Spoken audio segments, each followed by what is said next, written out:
Bueno, buenas tardes a todas y a todos. Continuamos en nuestro primer seminario internacional Educación ITAC. Y bueno, voy a presentar la comunicación que lleva por título Noves formes de treballar la interdisciplinarietat, una panoràmica sobre la presentació de la guerra en el còmic que nos presenta Eduard. Voy a hacer una pequeña Eduard Baile López. Eduard es profesor contratado doctor en el Departamento de Filología Catalana de la Universidad de Alacant, donde ejerce actualmente de secretario. Está doctorado con la tesis titulada Diccionari específic dels substantius i dels adjectius de Tirant lo Blanc. Forma parte de diversos grupos de investigación, como el Grupo de Recerca de Literatura Contemporánea y Estudios Transversals. Por otro lado, entre el 2016 y el 2020 dirigió la sección de alicantina de la Unitat per a l'Educació Multilingüe de la Universitat d'Alacant. Y como investigador sobre el cómic, pues es coordinador académico de Unicómic, que es una asociación investigadora universitaria a partir de la que se organizan jornadas especializadas de tipología diversa, y es director del aula del cómic de la sede de la ciudad de Alicante, de la Universidad de Alicante. Y bueno, sus centros de interés giran en torno al lenguaje multimodal de este medio y sus investigaciones en relación con los estudios culturales. Y sin más, pues le doy la bienvenida a Eduard.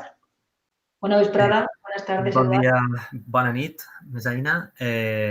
Abans que res, doncs, dono les gràcies als organitzadors i especialment a Isabel perquè és la cap visible, no, de les jornades, per haver-me convidat. També a Mònica Ruiz i a José Rovira, que són també coneguts meus, i en general als tres i a tot el que estigui implicat, perquè també sou companys, companyes i amics, amigues.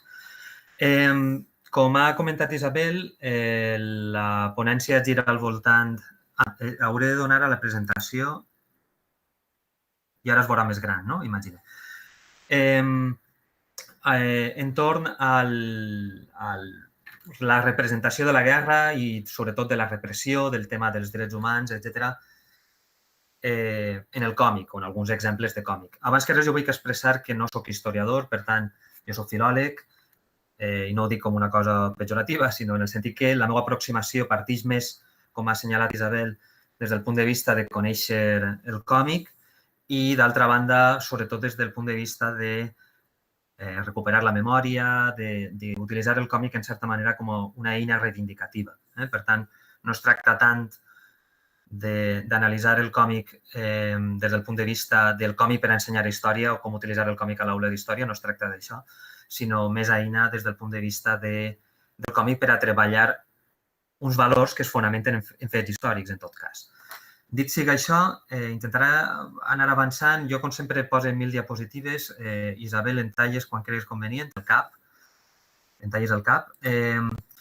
Simplement volia començar amb una petita anècdota. Evidentment, el treball del còmic per a la memòria ja fa uns quants anys que està implementant-se, però en el meu cas en particular, quan diguem que vaig tindre el colp de voler començar a fer-ho, és perquè fa uns quants anys estava veient un documental, com podeu veure en la diapositiva, arran Goya i l'ús que feia, en certa manera, per a representar la seva realitat coetània, no només aquesta mena de quadres, sinó també els desastres de la guerra, etc. I en el documental, de manera una miqueta potser sensacionalista, parlaven de Goya com a un possible primer corresponsal de guerra. En fi, això són metàfores i essències poètiques, però en veure aquesta imatge dels afusellaments tan famosos del quadre, em va vindre al cap una imatge de Jack Kirby, del famós co-creador de tants superherois, però també creador del còmic romàntic i també autor de còmic de guerra, entre moltíssimes altres coses, amb aquesta imatge tan colpidora. Kirby era jueu i va durant molts anys tindre al cap també tot el tema de l'Holocaust. I això va ser, diguem, com una revelació camí de Damasc, no? Podríem dir.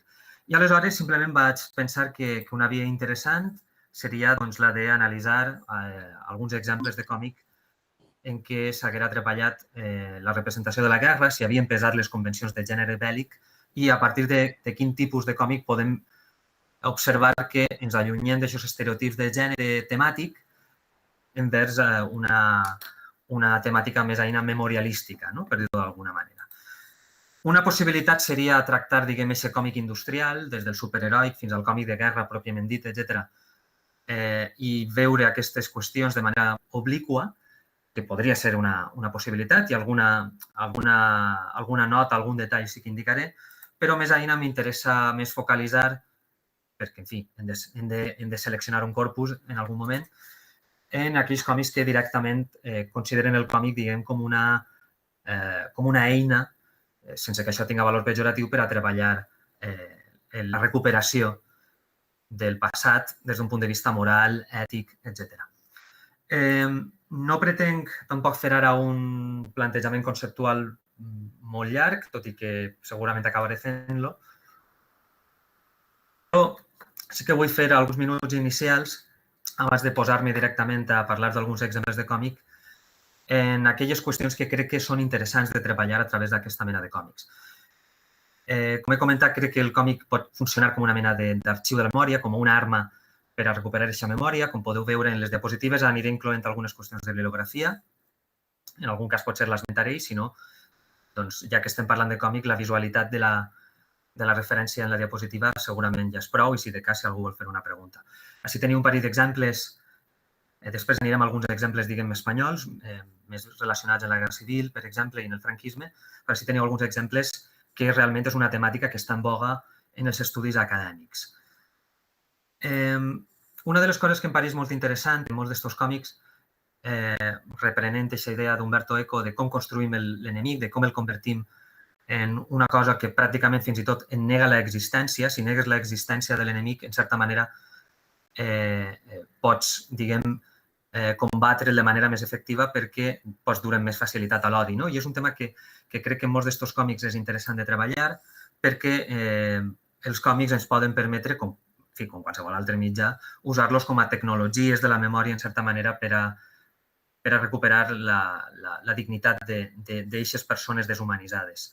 En aquest sentit, em pareix també interessant recuperar aquesta idea de Susan Sontag respecte a reconèixer-se en el mal dels altres i a partir d'ací fer un salt, vinculant-lo potser en aquelles qüestions de la postmemòria, de Hirsch, etc., que tornaré a referir-me quan aparega Maus, que evidentment ha d'aparèixer en aquesta mena de temàtica en algun moment. Reconvertir això, reconèixer-se en el mal dels altres, per tant, tornar a humanitzar-los i convertir aquesta memòria en una memòria positiva. Em pareix també interessant, i precisament perquè has esmentat Maus, el documental What of Fathers Did, precisament perquè té d'haver, en molts casos, de les persones que han de rememorar, a vegades hem de rememorar coses que ens poden fer mal, coses que potser voldríem ocultar, però que hem de treure a la llum si volem sanar-nos, d'alguna manera. Una de les problemàtiques, sobretot arran de l'Holocaust en la Segona Guerra Mundial, que es planteja quan tractem la ficció per a parlar dels valors de la memòria, dels drets humans, etc., és, ja Walter Benjamin feia aquella reflexió que tots coneixeu de si es pot fer art després de l'horror. Sebald, en la seva història natural de la destrucció, parla que a voltes en els textos literaris a voltes caem en expressions molt florides, que en certa manera desnaturalitzen una cosa que és difícil d'explicar, que és quasi inefable. I això em fa recordar una pel·lícula que, no sé si coneixeu, El fill de Saúl, de Laszlo Nemes, en què es representa precisament tot el tema de l'Holocaust a través d'un pare que ha perdut el seu fill, i una de les preocupacions de Nemes precisament és com es pot representar el que no és fàcilment representable i el que fins i tot a voltes la mateixa comunitat jueva en molts casos s'ha volgut negar a representar. I és una obra que funciona precisament per el·lipsi, per dir el que no es diu o intentar buscar el sentit ocult en capes de lectura secundària. En aquest sentit, també crec que és interessant, encara que Didi Huberman, que és la referència bibliogràfica que teniu en la diapositiva, ho fa sobretot a partir de la fotografia i en menor mesura del cinema. Ell es refereix molt sovint, per exemple, una de les obres de referència és el documental, el docureportatge Shoah de Claude Lanzmann, i en què precisament reflexiona sobre el poder que poden tindre les imatges, que molt sovint hem de muntar, hem de construir un relat i, per tant, en certa manera faltem a la veritat, però és que no tenim més remei perquè els éssers humans tenim una sèrie de limitacions cognitives, per dir-ho d'alguna manera. I aleshores em pareix interessant aquesta idea d'imaginar el que és inimaginable. I en aquest sentit, i així vos poso una referència, ja que estem parlant molt sovint de l'Holocaust, que òbviament forma part nuclear moltes voltes dels còmics de memòria històrica, dels còmics memorialístics. Així teniu una referència molt recent, també acadèmica, respecte a la representació en la cultura americana i l'art. Crec que el còmic no és que siga ni millor ni pitjor que altres mitjans, no es tracta de qüestió de fer proselitisme, però crec que com que la imatge i sobretot la potencialitat multimodal, a voltes en ús de la paraula, a voltes eliminant la verbalitat, les diverses vies de combinació que es poden fer entre la imatge i les paraules, el disseny estructural de pàgina, etc. Crec que, si més no, no es tracta de fer unes comparances, de veure quina via és més efectiva, però crec que el còmic almenys obri una porta davant de la literatura o la crònica periodística en sentit estricte, obre una porta a no haver de ser tan explícit, no?, com és la paraula en algunes ocasions. Es poden deixar algunes coses més a l'abast de la interpretació del lector. En aquest sentit, també breument, jo dic breument per a guanyar-me el públic, però després soc molt llarg, unes quantes pinzellades d'algunes qüestions relatives amb el còmic com a llenguatge. A mi em pareix interessant partir de la tesi doctoral d'en Flattening, de Nick Sousanis, que és una tesi doctoral feta en forma de còmic, bàsicament per a redundar el que estic dient, no? The medium we think in defines what we can see. És a dir, en funció també del llenguatge que emprem, les possibilitats interpretatives també són diferents. Em pareix també molt interessant la reflexió que fan Jorge Carrión i Sagar en Gótico respecte a que el disseny en vinyetes, o a voltes en la mescla de les vinyetes, quan eliminem els carrers, eliminem els espais, el contingut argumental a voltes que hi ha en el carrer, no?, en les seqüències que hi ha entre vinyeta i vinyeta, que en certa manera podria emular a la idea d'inefabilitat, doncs em pareix molt interessant aquesta reflexió que fan respecte que les vinyetes poden emular la necessitat que tenim els éssers humans per aprendre el coneixement a partir d'etiquetes, no?, d'encaixonar. Molt breument també, hi ha diverses qüestions, vaig passant, si algú volguera després tindre la presentació, que en molts casos té molts enllaços. Hi ha algunes qüestions que en el còmic crec que es poden resoldre, si més no, de maneres diferents que en la literatura o que en altres mitjans, com és la representació espaciotemporal, la capacitat de representar en una mateixa pàgina moments diferents del dia i localitzacions diferents a partir, mesclant la diacronia i la sincronia, com podria ser l'exemple d'esta pàgina que tenim d'un còmic superheroic, que no té res a veure la memòria històrica, però simplement com a exemple paradigmàtic. La idea de les implicatures i les explicatures visuals, que és el que comentava abans, jugant amb el simbolisme, amb l'espai entre les vinyetes, el que es deixa sobreentendre. En la literatura, si més no, hem de dir les coses més que deixar-les de dir. I en el còmic podrien jugar a un grau d'implicatura major.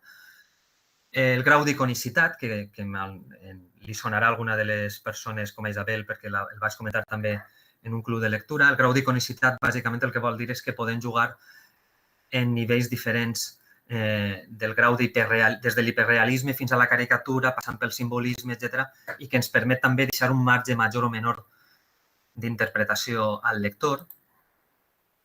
La idea dels signes no preexistents, ara, evidentment, amb l'avanç de les tecnologies, doncs, això és més difícil de diferenciar entre mitjans. El cinema també pot recórrer a signes no preexistents, però a priori partia d'una realitat fefaent, no?, d'una carnalitat, per dir-ho d'alguna manera, i en canvi en el còmic és materialitat ex novo, per dir-ho d'alguna manera. Tot això conflueix en una idea que podríem dir que és la de la solidaritat icònica, tal com la planteja Thierry Gronstein, que és la idea que quan llegim una pàgina de còmic no depenem tant de la linealitat, característica pot ser, sempre estic parlant de manera prototípica, evidentment les fronteres sempre es podran trobar en obres experimentals. Però front a la idea de la linealitat de la narrativa literària convencional, el còmic pot remetre més a la lectura per sensorialitat, no?, per les formes, pel sentit de lectura, en funció del disseny de la pàgina, etc. A voltes hi ha alguns crítics, com Michel Malí, que han denunciat que la solidaritat icònica és un concepte interessant, però que es queda en la semàntica i que potser cal donar-li un contingut de funcionalitat, no només què és, sinó per a què fent servir aquest llenguatge. I així acaba en aquesta introducció més llarga potser del que hauria calgut.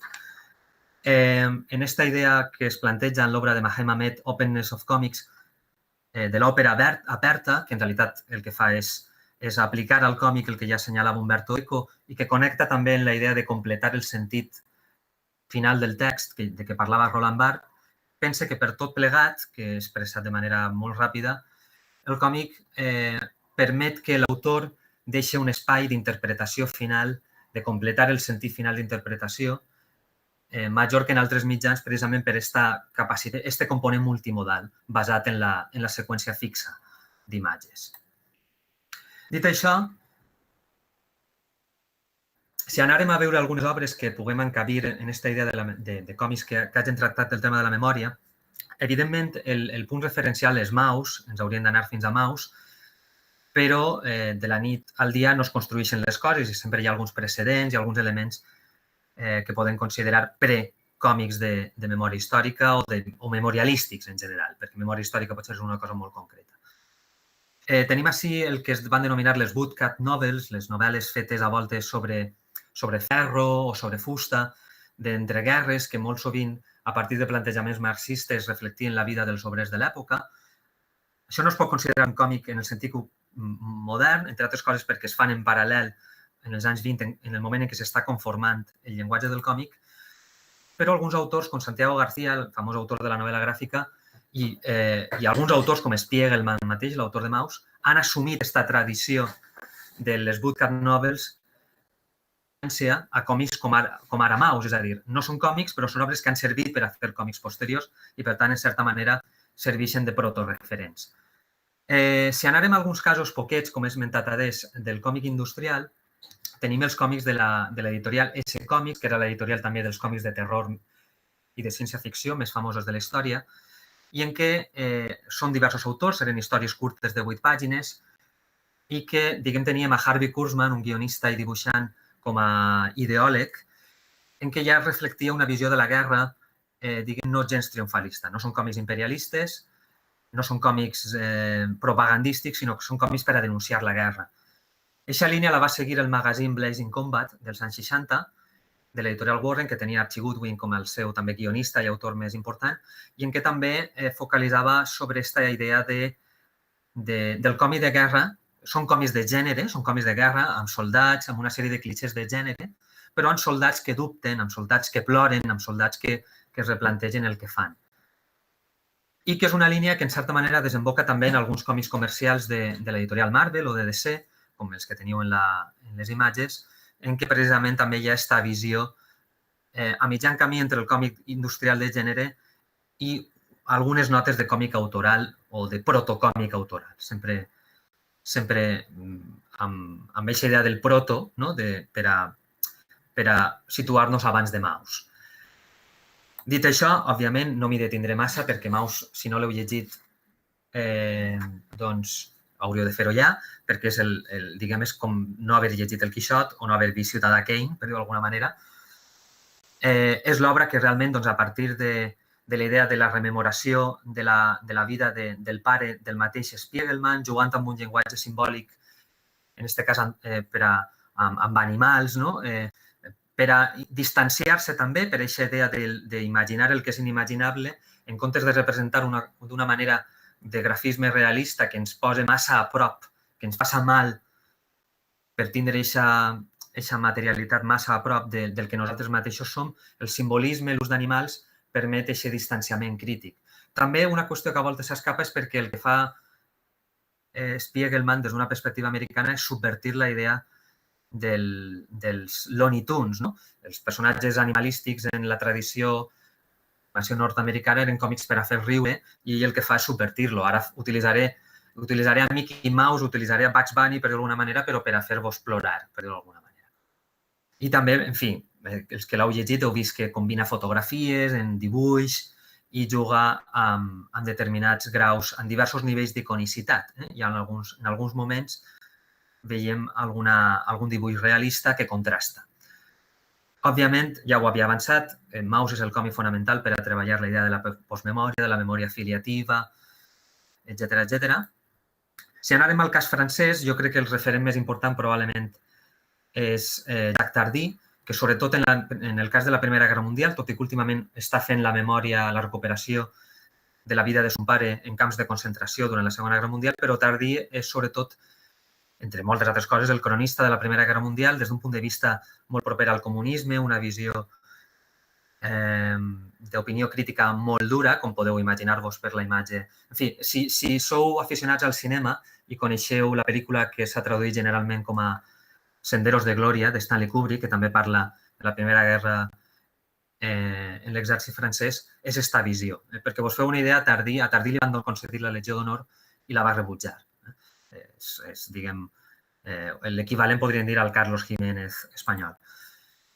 Ara posaré un altre exemple de còmic francès, però també volia posar algun cas de còmic italià d'estètica, de grafisme proper a la línia clara i, per tant, molt proper també al còmic franco-belga, amb el personatge de Max Friedman, de Vittorio Giardino, en què Max Friedman és, diguem, un intel·lectual burgès preocupat per la seva consciència de classe i que, entre altres coses, en el cas de... És una trilogia, en la part que correspon a No passaran és la seva presència a la Guerra Civil Espanyola, s'entremesclen referències a l'estalinisme, a les brigades internacionals, i crec que és un còmic interessant per a treballar aquesta idea de Luciano Càmfora d'exportar la llibertat, no? Per la reflexió, a voltes, sobre les bambalines fosques, per dir d'alguna manera, de les democràcies.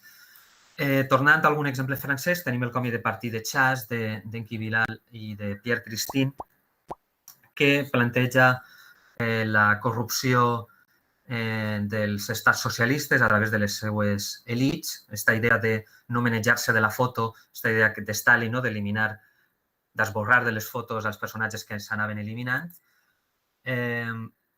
Disculpeu, tanque la porta perquè me l'han deixat oberta i em sent a mi mateix en el despatx del costat.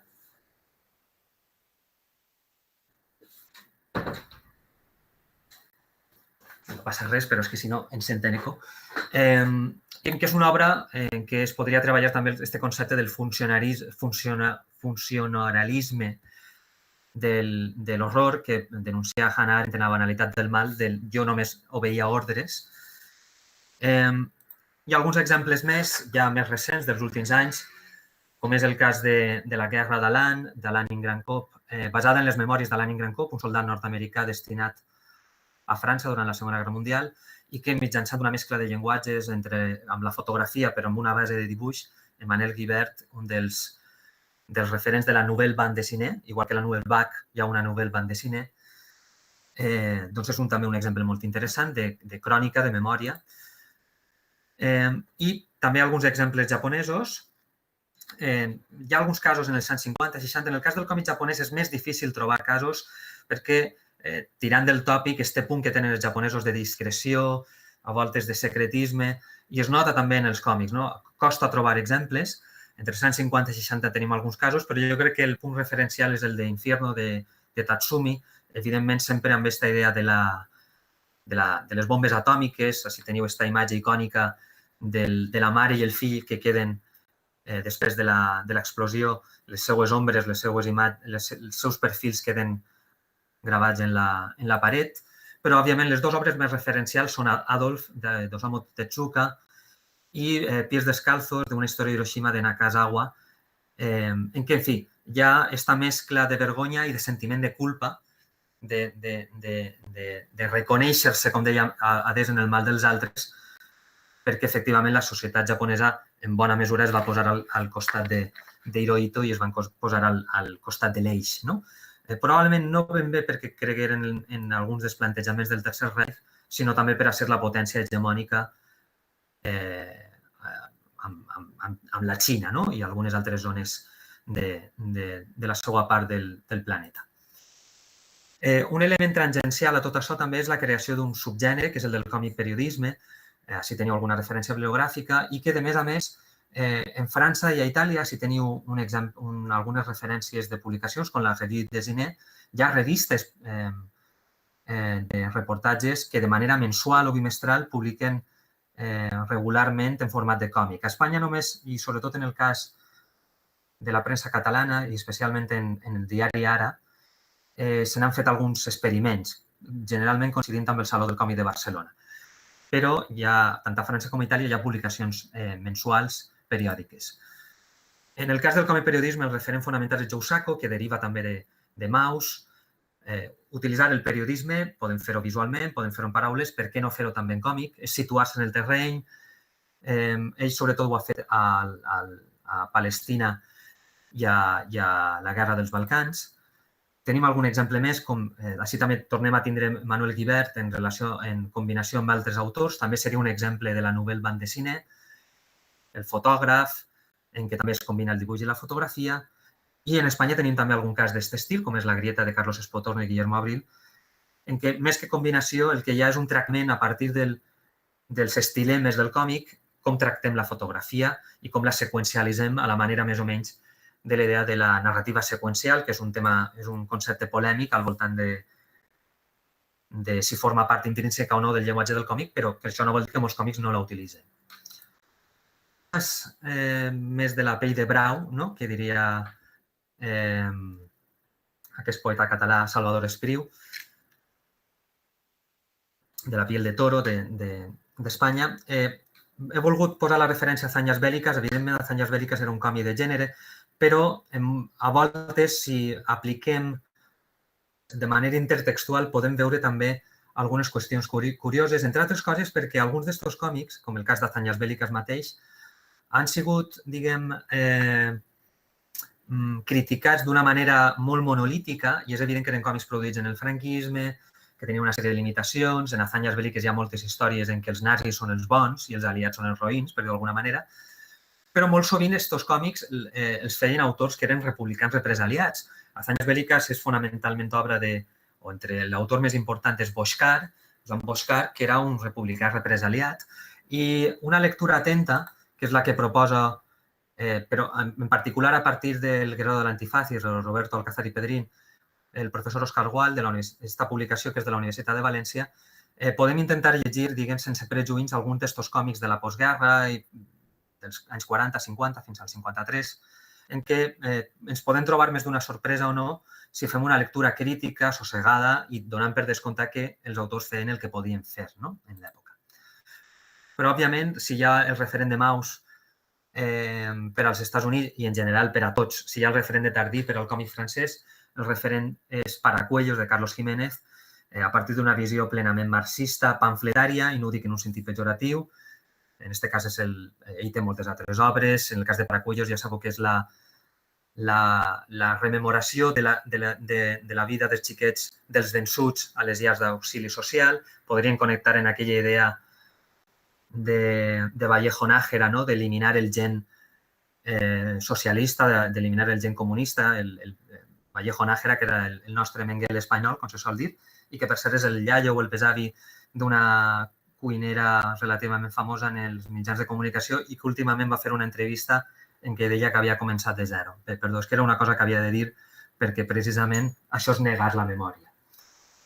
En la transició tenim diversos exemples, però crec que el còmic fonamental que cal esmentar és Un llarg silenci de Miguel Ángel Gallardo, que el que fa és recuperar una llibreta d'apunts memorialístics de son pare, Francisco Gallardo, per a posar-la en format còmic, tot i que en algunes ocasions manté també el quadern i fins i tot també el grafisme de son pare, de manera que és una obra de llenguatges híbrids, és una obra de finals dels anys 90 i que trenca algunes pautes anteriors, connecta més amb aquesta idea de la novel·la gràfica, connectaria amb Mauss, no perquè s'assembla a Mauss, sinó per la idea de fer ja no iteracions curtes, no històries curtes de poques pàgines, que és la majoria dels casos que hem vist anirien en aquesta línia, sinó fer una història llarga i en què ja s'ha llevat del damunt del tot els elements de gènere temàtic i aposta per una visió autoral i sobretot per connectar en aquesta idea del pare, el fill, de la postmemòria de què parlàvem adés. Així teniu alguna imatge. Arran tota aquesta riquesa que ha sorgit ja en el segle XXI, així teniu alguns casos de referències bibliogràfiques, com el cas de Memòria i vinyetes de David Fernández Arriba, el Comisari de la Guerra Civil de Michel Manlí, i un cas italià que no tinc encara, només he vist la publicitat que ens ha arribat per correus, la civil espanyola, i que no crec que traduïsquen, l'haurem de demanar per correu. Altres obres, si vos posa, els crítics han assenyalat 3 tipus de memòria. La memòria paterna, que és la d'un largo silencio, l'arte de volar, en una edició bilingüe d'Antonio Antarriba i Quim, com a dibuixant, memòria ficcionalitzada en primera persona, el pare assumís la veu del pare, el fill assumís la veu del pare, Antonio Altarriba assumís la veu de son pare a partir també d'unes memòries, però a diferència d'un largo silencio en què el que es fa és, diguem, una reportació, el que fa Antonio Altarriba és passar de la tercera a la primera persona. Ell es converteix en el pare i assumís la primera persona del pare. I després podem posar, entre molts altres, el cas de Paco Roca, Los surcos del azar, en què a través d'una entrevista dels supervivents de la 9, dels soldats republicans que van entrar a l'alliberament de París, se'ns parla d'una sèrie de fets històrics, però l'entrevista és a un personatge, a una persona que no va existir ben bé, que és una composició de diversos soldats. Així vos he volgut posar, ja vos dic que jo no soc historiador, però crec que a voltes està bé intentar veure també el que s'ha produït en altres camps acadèmics. Així teniu un parell d'exemples de referències bibliogràfiques que treballen les mateixes qüestions d'estar a mitjan camí entre la ficció i la història, en aquest cas a partir de la literatura. I ja concloc, com heu vist, no s'han vist massa dones en cap de les imatges. Crec que és una part encara en deute, que hi ha d'haver més còmics a reflectir quin era el paper de la dona en totes aquestes situacions. Així vos poso alguns exemples, des de La Mia, que és un thriller d'una serial killer, però que es desenvolupa en el context de la postguerra i en què, per tant, podem veure qüestions de maltractament, de l'home envers la dona, aquesta situació de negació pràcticament d'existència de la dona. L'ala rota, que és el complement de l'art de volar, és la història de la mare, d'Altarriba. Jamás tendré 20 años, de Jaime Martín, en què parteix de la història de la seva àvia, com aprèn a llegir i a escriure durant els anys de la República, etc., després d'haver sigut analfabet en els anys previs. I pot ser el cas més directe, en el cas memorialístic, és el de Cuerda de Presas, que és bàsicament la crònica de les preses republicanes. Crec que és interessant manprendre les indicacions, les anotacions que fa Alexievich, Svetlana Alexievich, respecte a aquesta idea de la negació de la dona en la guerra. La guerra no té cara de dona, però al mateix temps sí que la té. El que passa és que és una cara més intimista, no? És la microhistòria, i estem més acostumats que ens conten la macrohistòria. I, en general, crec que el plantejament de molts d'estos còmics, d'estos poquets còmics en què apareixen dones com a protagonistes, és la negació, i tornaríem tancant el cercle a la idea d'Umberto Eco, és negar la mera existència. Se'ls nega ser, se'ls nega aprendre a llegir i escriure, se'ls nega el plaer sexual, només estan per a parir, però no per a gaudir, i se'ls nega fins i tot, a través de la connivència sovint de les autoritats eclesiàstiques, a redimir-se a través de la seva fe. En el còmic de Cuerda de Presas hi ha una introducció del guionista Felipe Hernández Cava en què reflexiona precisament sobre el que ell denomina el terror blanco i que és aquesta idea també que connecta amb Walter Benjamin de si es pot parlar d'aquest horror. I, finalment, he posat així un parell de reflexions d'una entrevista que va fer el Jesús Jiménez en el seu programa de ràdio respecte als motius que van dur Antonio Altarriba a complementar la vida de son pare amb la vida de sa mare i que crec que expressa més o menys el que jo vull expressar en esta part final. Hemos olvidado el papel de las mujeres que no eran feministas o reivindicativas, las hemos olvidado y arrinconado, ¿no? I cal recuperar a aquestes dones, aquestes mestresses, aquestes ames de casa, aquestes netejadores, aquestes infermeres, etc. I cal treure-les, cal posar-les a la palestra no només en funció, això que diem el test de Bechdel, no només en funció de la seva dependència dels homes, sinó com a protagonistes de ple dret. I ja concloc. Si vos heu fixat, he parlat de poquets còmics en què les dones siguin protagonistes i fins i tot els autors són homes. Hi ha també un doble deute en aquest sentit, sinó que siguin les mateixes autores també qui es facin aquestes preguntes. El Premi Nacional de 2018, publicat l'any anterior, Estamos todas bien d'Ana Peñas, se situa en el moment actual, però en certa manera el podrien connectar amb aquesta mena d'idea memorialística perquè el que fan precisament és, a partir de les àvies de l'autora, reflexionar sobre la seva situació, diguem, subalterna en la vida dels homes durant tota la seva vida. I després tenim un cas, el de Roser Capdevila, que és la dibuixant tan famosa de Les Tres Bessones i que també s'ha pujat, en certa manera, al vagó de la novel·la gràfica i que ha publicat esta obra, La nena que volia dibuixar, i que és una crònica, diguem, en la línia dels còmics que hem parlat de Miguel Gallardo, etc., de la seva infantesa en aquest context opressiu. El que passa és que, evidentment, una autora en un grafisme tan amable, doncs, evidentment, el plantejament és molt diferent i híbrid a voltes també a mitjan camí entre el llibre il·lustrat i el còmic, però crec que, en fi, podrien ser dos exemples de començar a obrir este meló, per dir-ho d'alguna manera.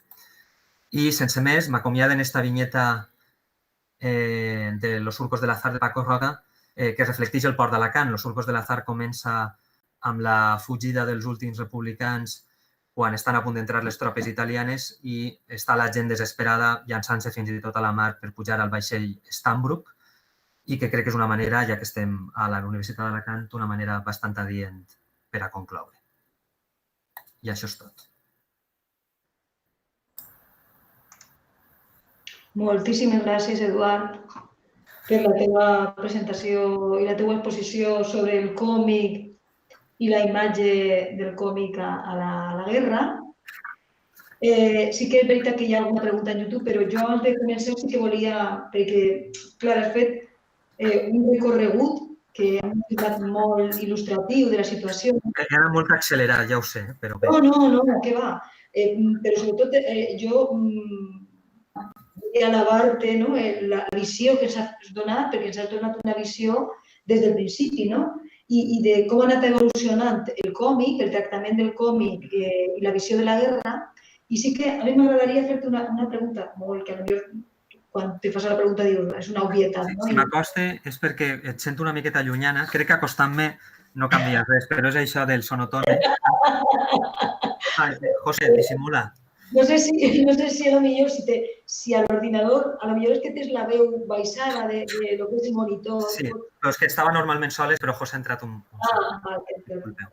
Doncs el que jo volia era preguntar-te, en aquesta visió que has fet del recorregut, jo m'he centrat molt, que m'ha agradat moltíssim la imatge que has mostrat i has parlat del còmic gòtic.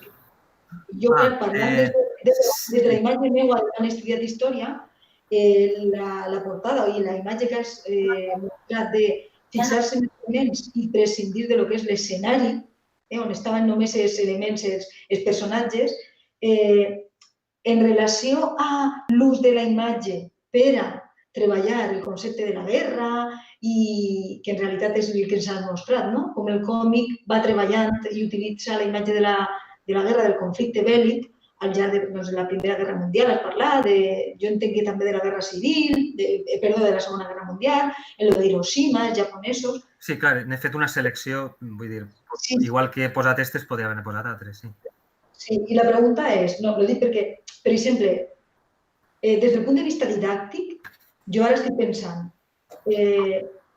tu, des de la teva visió com a docent, no és una imatge didàctica del còmic, tu consideres que utilitzar un còmic gòtic on se centra el personatge i el que ha passat, la situació, perquè és un diàleg entre les imatges, és apropiat això? O tu ficaries, jo suposo que està en relació a l'edat, però tu ficaries aquestes imatges o aquest tipus de còmic gòtic per a treballar la guerra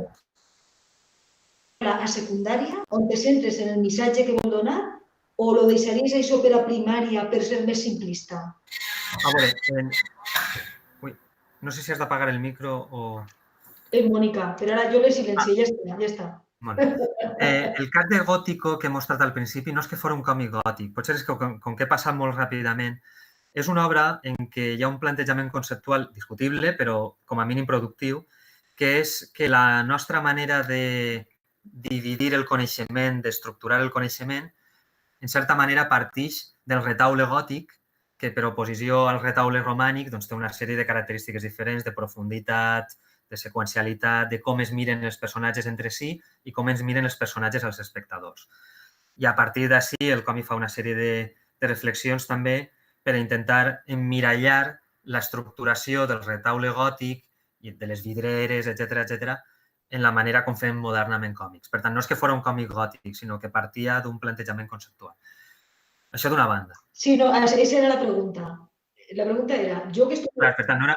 de la part d'art, que jo me'n recorde del gòtic, que se centrava en lo que és el diàleg entre les persones i prescindia en part del paisatge, la pregunta és, utilitzant tu, des del punt de vista didàctic, utilitzaries un còmic on se centra en lo que és la relació entre els personatges prescindint de l'ambient, parlant de la guerra, o consideres que és molt més adequat la resta de còmics que has mostrat on sí que se fa, no sé, es mostra, a més de lo que és la vinyeta, el diàleg i el que passa, el que està succeint, l'ambient de conflicte? Jo m'he centrat en els còmics que més directament ho treballen perquè és evident que és el corpus més evident. Però he defugit, ho he comentat al principi, hi havia una altra via. Intentar ir a còmics en què la temàtica principal és una altra, poden ser d'aventures fins i tot, o el cas dels còmics de superherois, per exemple, i que de retruc hi hagi unes capes de lectura secundària que potser es filtren de manera inadvertida i que potser és el professor el que pot destacar. Home, jo crec que en secundària potser podria ser més interessant això. Abans estàvem fent una tutoria, José Rovira i jo mateix, en el marc del màster d'Educació, de Còmic i Educació en què estem a la Universitat de València, i precisament comentava en què jo, per exemple, m'ha vingut al cap de manera improvisada per exemple, el personatge del Capità Amèrica per trencar expectatives. Qualsevol podria pensar que el Capità Amèrica és una cosa així com una espècie de general imperialista, republicà, trumpista, etc. I, evidentment, depenent de la ideologia de cada autor que el toque, són personatges franquícia, doncs pot variar. Però el Capità Amèrica en general s'ha representat com una espècie de representació idealitzada de l'American Dream i és més un demòcrata que un republicà, és més un colom que un falcó. És res pública en un sentit estricte, no? Per dir d'alguna manera. I, per exemple, se m'ocorre un cas d'una sèrie que hi ha vinculada en el personatge en el que, sense abandonar aquesta perspectiva d'un còmic d'aventures, es planteja que el Capità Amèrica, per exemple, és un experiment, és un personatge que rep els seus poders a partir d'un experiment, li fiquen un sèrum, un suero, i el còmic es planteja, abans de practicar el sèrum en un blanc roget, potser ho van provar en negres, com va passar. No? I hi ha hagut camps de concentració en què s'experimentava en la població negra, en medicaments, etc. Aleshores, jo crec que en secundària podria ser més interessant treballar. És el docker delectare.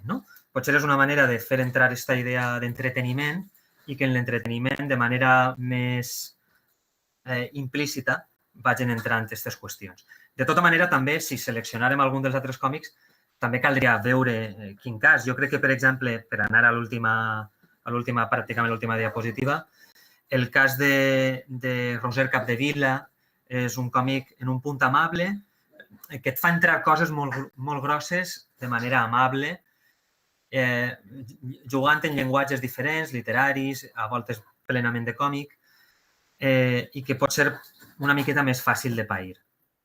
No sé si t'estic responent en això. Al final, depèn també del grup d'alumnes que tingues al davant, de que els conegues. A mi hi ha una cosa que em preocupa, no sé si em fas la pregunta per això, però jo ho dic per si de cas.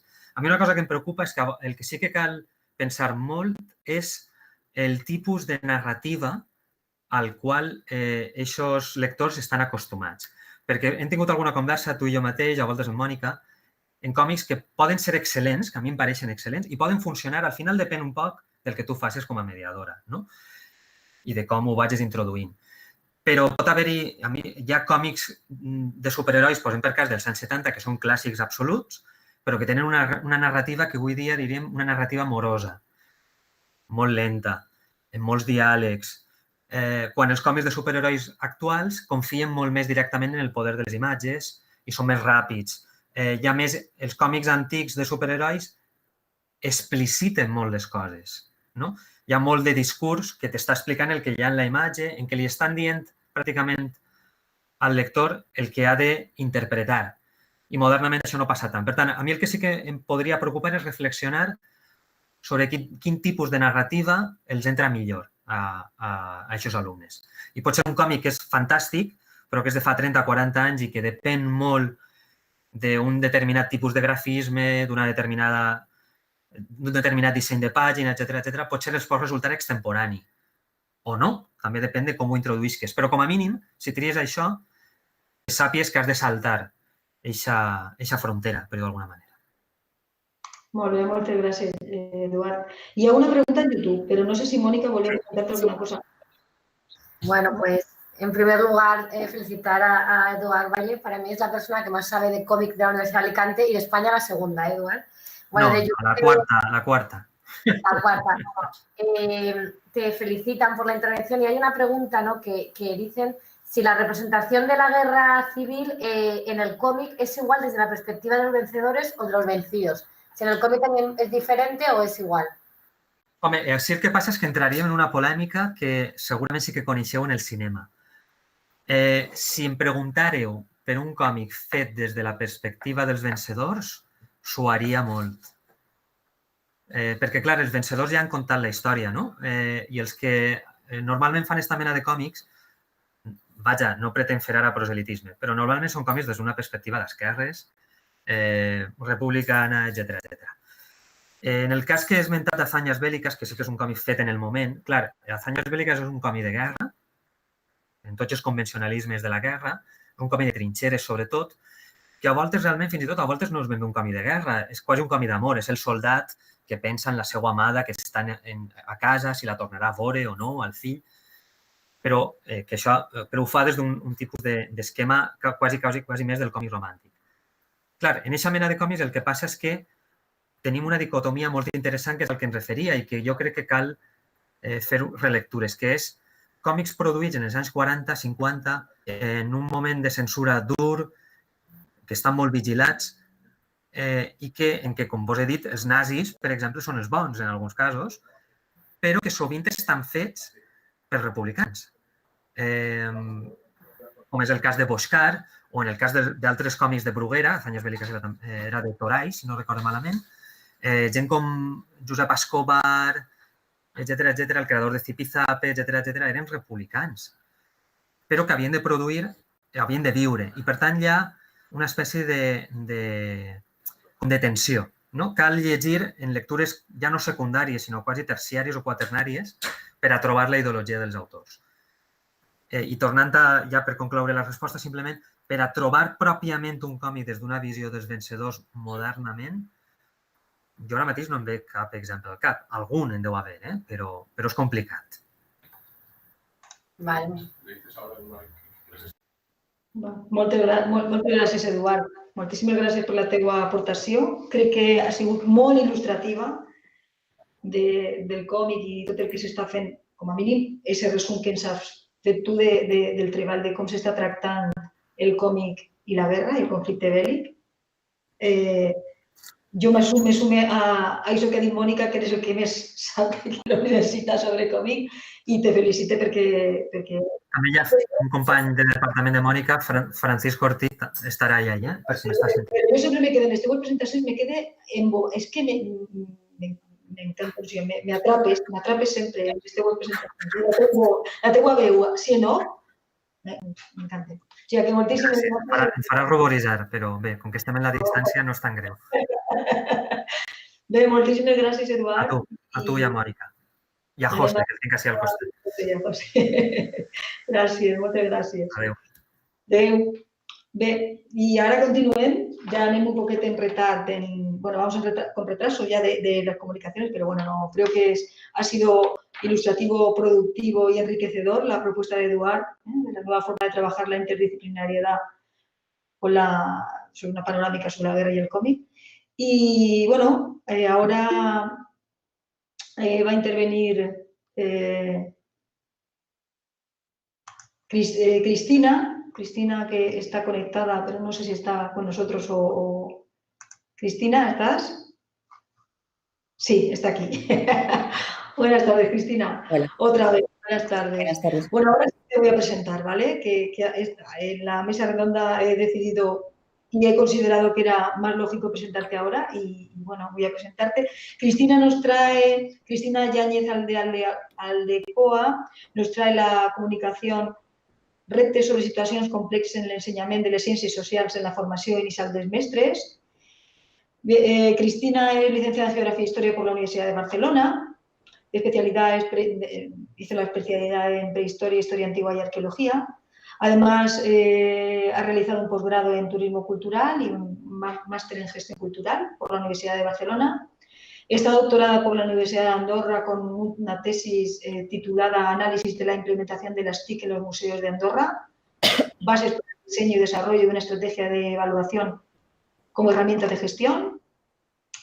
Comenzó su carrera profesional como técnico superior de Cultura de Deporte del Patrimonio Cultural del Ministerio de Cultura del Gobierno de Andorra en 1994 ya. Y durante 15 años, hasta el 2008, tuvo ocasión de trabajar pues, en varios proyectos de investigación sobre el patrimonio cultural de Andorra. Entre otros, dirigió el programa europeo de la Red Transpirenaica de la Ruta del Hierro en los Pirineos, un proyecto transnacional que recibió una mención de honor del Consejo de Europa en 2004.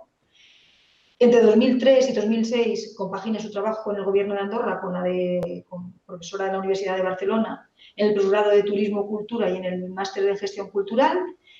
Y entre 2011 y 2016 pues, fue miembro del Consejo Asesor del Patrimonio Cultural del Ministerio de Cultura del Gobierno de Andorra, el órgano consultivo del Gobierno en las materias relacionadas con el patrimonio cultural. Actualmente y desde 2008 es profesora de los futuros docentes de Humanidades y de Ciencias de la Educación en la Universidad de Andorra, coordina cursos de formación y bueno, dirige el proyecto europeo de Erasmus Plus sobre los retos de los pequeños estados y como investigadora es miembro del CRIE, del Grupo de Investigación Interdisciplinario en Educación, también está en la Universidad de Andorra. Desde junio de 2015 y hasta noviembre de 2020 ocupó el cargo de coordinadora de Rectorado de Internacionalización y Relaciones Institucionales de la Universidad de Andorra, liderando pues, proyectos de internacionalización de la universidad. Bueno, ya veis que es una joya, Cristina. Y bueno, te cedo la palabra para que comiences con tu comunicación. Perfecto. Pues muchísimas gracias, Isabel, por la presentación. En primer lugar, buenos días y buenas tardes para los que nos escuchen en diferentes lugares del planeta. Agradecer muchísimo la invitación a los organizadores, pero en especial a Isabel, que tuvimos la suerte de tenerla en la Universidad de Andorra como profesora. No pudo ser físicamente porque nos atrapó la pandemia, pero bueno, pudimos reconvertirlo a una práctica virtual, que la verdad es que fue bastante exitosa y fue todo un aprendizaje tanto para nosotras como profesoras como para los estudiantes. Y llevamos a cabo una práctica que hoy también la veremos. Y nada, es un honor estar aquí y muchísimas gracias por haber organizado un congreso de tal magnitud y de tal importancia en los tiempos tan difíciles que corren. Sin más preámbulos, si os parece, paso a compartir la presentación y empezamos.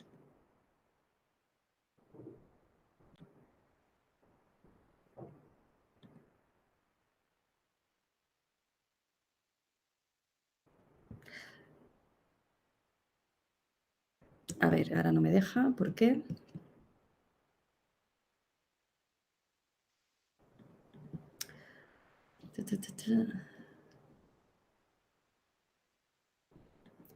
Bueno, voy a compartir toda la pantalla porque no sé por qué. No sé por qué.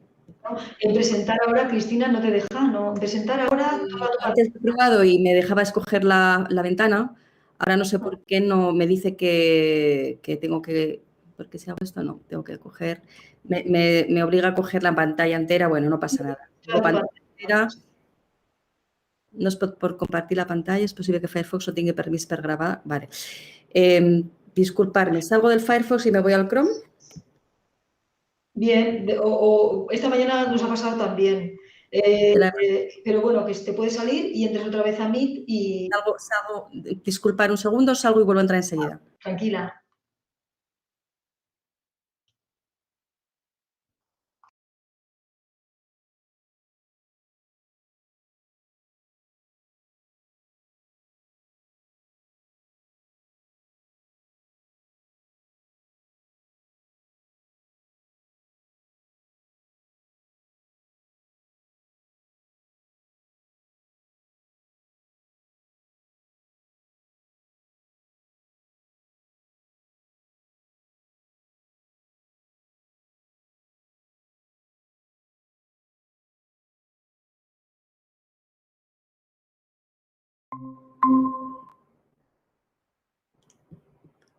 Ya estoy dentro, ¿sí?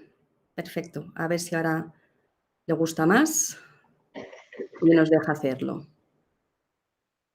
Perdón, dejarme cerrar una cosa. Me aseguro tener el PowerPoint abierto. Quizás tengo que minimizarlo así, sí.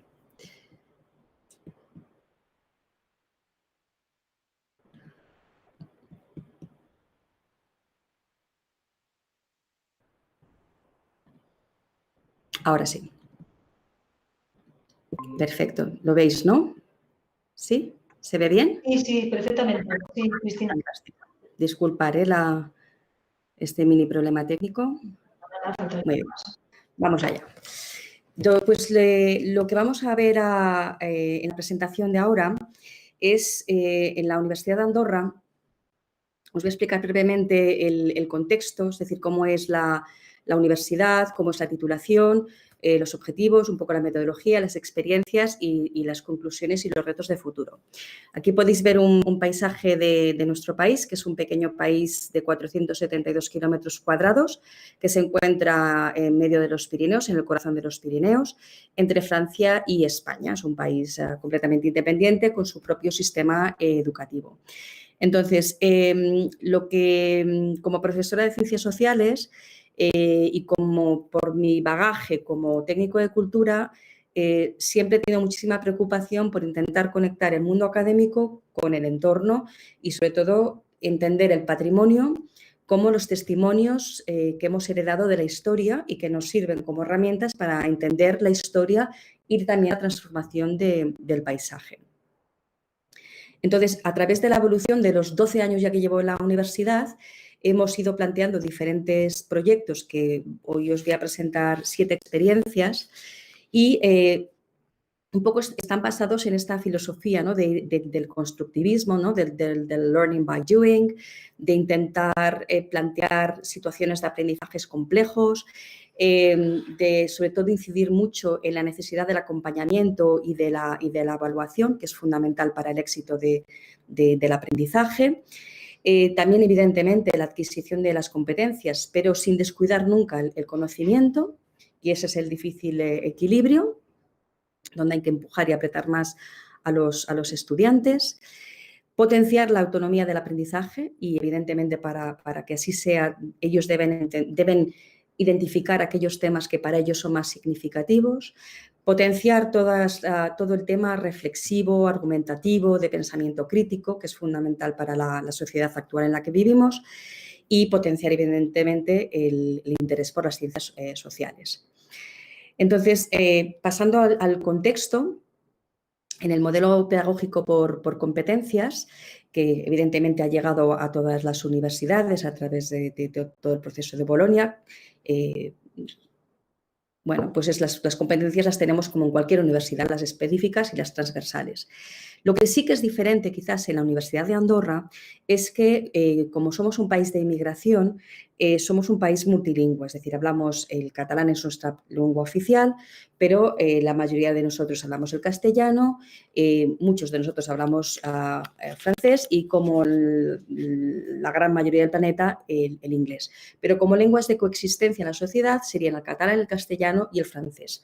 Y eso se traduce también en 3 sistemas educativos aquí de Andorra, que son gratuitos, que serían el sistema nacional, el español y el francés.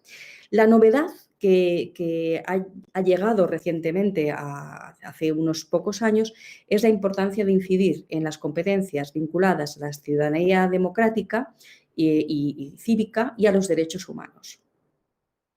¿Cómo llevamos todas estas particularidades a las ciencias sociales y a las experiencias que queremos presentaros hoy o presentarles hoy? A través de retos, que es la forma que hemos encontrado para poder incluir tanto el conocimiento y la forma como van a aplicar el conocimiento a las competencias, a través de proyectos interdisciplinarios, tanto en el aula como en el territorio. Es decir, entender un poco el entorno como una extensión del aula. En Andorra son los primeros ciclos, los bachelors son 3 años, son 180 grados, hay 180 y las experiencias han tenido lugar en las asignaturas de Educación en Patrimonio Cultural de Andorra, que es, como les decía, entender el patrimonio como una herencia, como unos testimonios del pasado para entender la historia, y en la asignatura de Didáctica de las Ciencias Sociales, que se vehicula en inglés. Y con, por ejemplo, proyectos que hemos hecho de manera interdisciplinaria con las asignaturas de TAC o, por ejemplo, con literatura infantil, que también lo veremos. Y todo esto lo hacemos con estudiantes de segundo y tercer año. Recordemos que en Andorra tenemos 3 años. La fundamentación teórica es un poco, lo ilustra un poco esta diapositiva, ¿no? La de break down the wall, es decir, intentar romper los muros, entender que la enseñanza no puede ser estrictamente teórica, no pueden ser clases magistrales, tenemos que entender y lanzar cables al exterior, al entorno y aprovecharnos de este entorno para el aprendizaje, teniendo una mirada mucho más global, es decir, ampliar los tiempos y los espacios del aprendizaje y aprovechar estas oportunidades que el entorno nos brinda, sobre todo nosotros que tenemos un entorno tan cercano. Imagínense un país de 472 kilómetros cuadrados en el cual la mayoría son montañas y, por tanto, el fondo del valle, que es por donde más o menos solemos circular, enseguida podemos cruzar el país de punta a punta. Con lo cual tenemos muchísima cercanía, no solamente con el paisaje físico, sino también con los agentes del territorio. Entonces, se crea un ecosistema fenomenal para poder establecer vínculos y colaboraciones y cooperaciones con los diferentes agentes educativos y culturales del país. Por tanto, sería un poco entender este concepto de educación integral, donde se borran, ¿no? Habría fronteras líquidas entre la educación formal y la no formal, para dar una mejor respuesta a los retos que planteamos. Por tanto, el objetivo de la presentación de hoy es presentarles estas buenas prácticas, entendidas como recursos educativos para poder entender y acercar las ciencias sociales a las aulas, teniendo en cuenta, evidentemente, todas las dimensiones de las ciencias sociales, y entenderlo también o aprenderlo a través de metodologías formativas y evaluadoras, con un importante componente de creatividad y de las tecnologías, como vamos a ver muy rápidamente. Los objetivos específicos, un poco al hilo de lo que vengo explicando, sería aplicar este concepto de educación 360, entendiendo el territorio y los agentes como es el ecosistema, incidir en la necesidad de incrementar la competencia digital de los futuros maestros, y aquí podemos abrir un debate muy interesante de si los docentes de la universidad estamos suficientemente bien formados, y tiro piedra sobre mi propio tejado, pero es decir, a veces pedimos a los estudiantes innovación. Y aquí se abre el debate si los profesores de la universidad somos suficientemente innovadores. Y creo que será un debate interesante a poder discutir después. Como he dicho, conectar educación y cultura, fomentar las buenas prácticas en el modelo TEPAC y después también en esta búsqueda de la competencia digital, fomentar que hagan un uso eficiente de las herramientas web 2.0 en la creación y en el diseño de materiales educativos. Y todo esto no de cualquier forma, sino intentando potenciar la metodología de indagación y de pensar cómo piensan los historiadores, con un método inductivo. En esta metodología de aprendizaje basado en problemas o aprendizaje basado en retos, y aquí también creo que es un tema sobre el cual podremos discutir, aquí pueden ver un poco el esquema que seguimos y ahora veremos un esquema un poco más detallado. Es decir, primero hay que hacer un diagnóstico, hay que hacer un análisis, observando la realidad o el hecho histórico que queramos investigar. Hay que activar la bombilla para empezar a idear, a pensar cómo desencallar, ¿no? el reto, la problemática. Con esta investigación ya tendremos argumentos para poder tomar las primeras decisiones. empezar a diseñar los proyectos y después habrá la parte de evaluación, de viabilidad, de ver si los proyectos son sostenibles, si encajan bien en el entorno y en la medida que fuera posible intentar implementarlos, ya sea en las instituciones educativas o ya sea en las instituciones culturales. Estoy yendo un poco rápido, pero porque esta es la parte un poco teórica, que yo creo que es la que más o menos todo el mundo conoce y domina, porque me quiero centrar más en la parte de presentar las experiencias que enseguida vamos a ver. Por tanto, en este aprendizaje competencial será un aprendizaje interdisciplinar, un aprendizaje en el que vamos a basarnos en problemas específicos y concretos, fomentar muchísimo toda la parte de investigación, de indagación, fuentes, ser críticos, saber seleccionar, saber dirimir, toda la parte de trabajo en equipo y, evidentemente, dando valor al aprendizaje personalizado, es decir, damos una cierta libertad para que los estudiantes puedan identificar fortalezas o temas de interés de cada uno, es decir, hay una cierta margen, una cierta flexibilidad. Y también hay experiencias que son de aprendizaje y servicio, porque, como les decía, el hecho de ser una comunidad pequeña nos permite llevar a cabo este tipo de experiencias. Por tanto, las dos metodologías que subyacen sería el aprendizaje basado en problemas y, sobre todo, el que nosotros vamos a presentar de manera más detallada, porque es el con el que hemos trabajado en la universidad, es el aprendizaje basado en retos, donde realmente el estudiante se involucra de una manera muy importante. Los retos son reales, son relevantes, deben tener una vinculación con el entorno, deben presentar una implementación, es decir, una solución, unos materiales que permitan trabajar sobre ese reto y hay que intentar llevarlos en la medida de lo posible a las aulas. Y, por tanto, en definitiva, lo que estamos haciendo es trabajar competencias del siglo XXI en el que en la mesa anterior se aludía al tema del individuo y de la colectividad, ¿no? Entonces, aquí se trata de trabajar la responsabilidad individual, pero también colectiva, ¿no? Como sociedad, potenciar toda la parte de estructura, planificar, estructurar, pero sobre todo la parte de pensamiento crítico y de reflexión.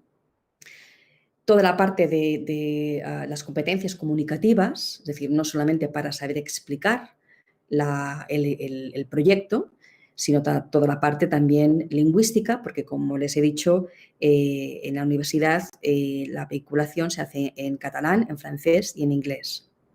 Por tanto, hay proyectos que se vehiculan directamente en inglés.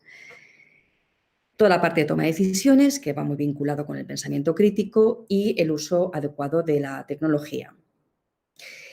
En esta diapositiva, con la cual no pretendo extenderme demasiado, pero creo que sí que es interesante porque reúne las tres metodologías que tienen muchísimos puntos de contacto entre ellas, como sería el ABP, es decir, el aprendizaje basado en proyectos, el aprendizaje basado en problemas y el aprendizaje basado en retos.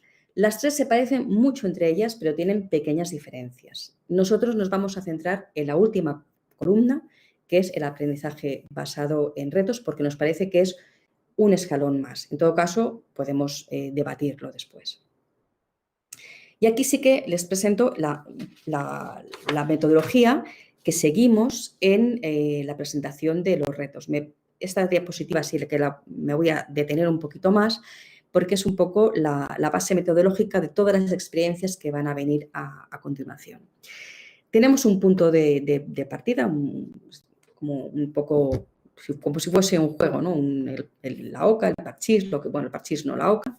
Tenemos un punto de partida y nosotros lanzamos un gran tema suficientemente amplio como para que los estudiantes puedan encontrar cada uno su parcela y ellos deben encontrar, nosotros lanzamos la gran pregunta, ¿no? La pregunta inicial y después ellos, sobre el tema que escojan, también deberán encontrar la pregunta inicial o la compelling question, ¿no?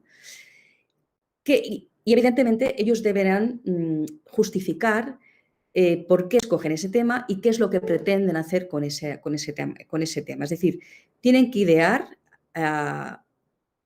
tienen que pensar cuáles van a ser los resultados de aprendizaje que los estudiantes van a obtener al final y después de haber hecho su taller, su proyecto. Es decir, ellos diseñarán un proyecto, unos materiales educativos, lo llevarán a las aulas, lo tendrán que hacer los estudiantes y los estudiantes al final de ese taller deberán obtener unas competencias y unos resultados de aprendizaje. Entonces, eso es lo que tienen que intentar idear en esta primera fase, que evidentemente se irá modulando conforme vamos avanzando. A continuación, importantísimo, investigar, identificar las fuentes, qué sabemos, qué hay que buscar, a qué público nos dirigimos, ¿no? ¿Estamos en maternal o estamos con chicos y chicas de 10 a 12 años, ¿no? en los últimos años de primaria? Por tanto, ¿qué público estamos? La organización de las ideas, la estructura, que esto es la parte quizás más dolorosa del proceso, es la que más cuesta, porque es la que todavía estamos construyendo. Este tipo de metodología genera una cierta angustia a los estudiantes porque, digamos que tienen que ir encontrando las piezas y modulando las piezas progresivamente y no sabrán qué pieza viene después hasta que no hayan encontrado la pieza anterior. Entonces, eso genera una cierta angustia, lo sabemos, pero el resultado final es muy satisfactorio y es realmente un proceso de crecimiento y es un proceso progresivo. Por tanto, la parte de acompañamiento del profesorado es importantísima. Una vez hemos hecho toda esta primera fila, llega la parte de empezar a planificar, ¿no? A intentar secuenciar, a intentar idear cuáles van a ser la parte de los objetivos, ¿no? Es decir, estamos en la parte ya creativa. ¿Cuáles van a ser los objetivos? ¿Cuál va a ser la metodología? ¿Están bien planteados para la edad a la que van dirigidos? Y a partir de aquí se hace una primera defensa intermedia de su proyecto, dirigida a toda la clase, y se produce un intercambio entre estudiantes, profesores, para corregir, para modelar esta primera propuesta. A partir de las modificaciones y de las tutorías colectivas e individuales, ya se puede llegar a la parte de innovar, en esta parte más a la izquierda del esquema, donde ya se puede desarrollar. Hasta aquí no se pueden desarrollar las actividades porque hay que corregir los objetivos, hay que corregir las edades, hay que corregir las metodologías. Y a partir de aquí ya nos podemos desmarchar y empezar a crear y empezar a idear y se tutoriza evidentemente con tutorías individuales a cada grupo o a cada individuo, depende si el trabajo es individual o en grupo. Se defiende ante un tribunal de varios profesores de la casa o personas de fuera de la universidad, porque, como hemos dicho anteriormente, hay temas de aprendizaje-servicio, y se intenta llevar a las aulas o a las instituciones o a los museos siempre que sea factible. Y finalmente hay todo el proceso de evaluación y de ver si los han conseguido los resultados de aprendizaje. Bueno, esta es la parte un poco más teórica. Ahora ya llegamos a la parte de las experiencias, que es una parte un poco más amena. Pero me interesaba mucho incidir en esta forma, en cómo trabajamos. De todas las experiencias que durante estos 12 años he llevado a cabo en ambas asignaturas, en Educación en Patrimonio Cultural y en Ciencias Sociales, las he clasificado en estas 9 categorías que tenemos aquí. Aquí hay muchísimas, hay unas 40 más o menos prácticas, buenas prácticas, que consideramos que son buenas prácticas. Algunas realmente muy excepcionales, como por ejemplo fue tener a un piloto de la Segunda Guerra Mundial. Es un señor inglés que vive aquí cerca de la universidad, que tiene 96 años actualmente. Por tanto, es un testimonio vivo. Él fue piloto bombardero de la Segunda Guerra Mundial y lo hemos tenido varias veces en el aula y nos ha explicado de primera mano muchísimas historias de la Segunda Guerra Mundial y realmente, bueno, ha sido un privilegio poderle tener. Evidentemente, no es educación ITAC, pero lo podríamos colocar tanto en el punto 5 como en el 6, porque está a caballo de lo que sería esta parte intergeneracional, de memoria oral, pero a la vez de ciudadanía democrática. Realmente excepcional. O, por ejemplo, hemos participado en un proyecto que se llama Basket Beat, que es con pelotas de básquet. Se hacen percusión corporal, se hace música y es una estrategia para hacer reflexión y trabajo colaborativo. Es realmente una cosa realmente muy nueva, muy diferente a cualquier cosa que hayan visto. Les invito a poner Basket Beat, a googlearlo, que se llama ahora el verbo googlear, y podrán ver vídeos que son muy interesantes para ver por lo menos metodologías diferentes. De todas estas 40 prácticas, nos vamos a centrar en estas creo que son 7, que las hemos dividido en la parte de TAC y gamificación, ciudadanía democrática, espacio, tiempo y patrimonio y transferencia. La primera experiencia nace de dos trabajos previos. Por un lado, hacíamos talleres para hacer en los museos. Los chicos y las chicas los estudiantes tenían que diseñar talleres para llevar a cabo en los museos. Y por otro lado, les hacíamos hacer, teníamos con la profesora de TAC, una web quest.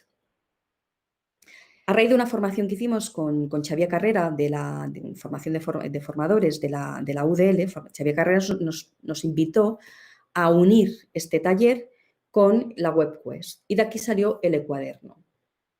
Que el ecuaderno no deja de ser esta especie de web quest donde los estudiantes además tienen que reunir lo que son actividades manipulativas con actividades digitales para llevar a cabo en unidades didácticas de historia o en los museos.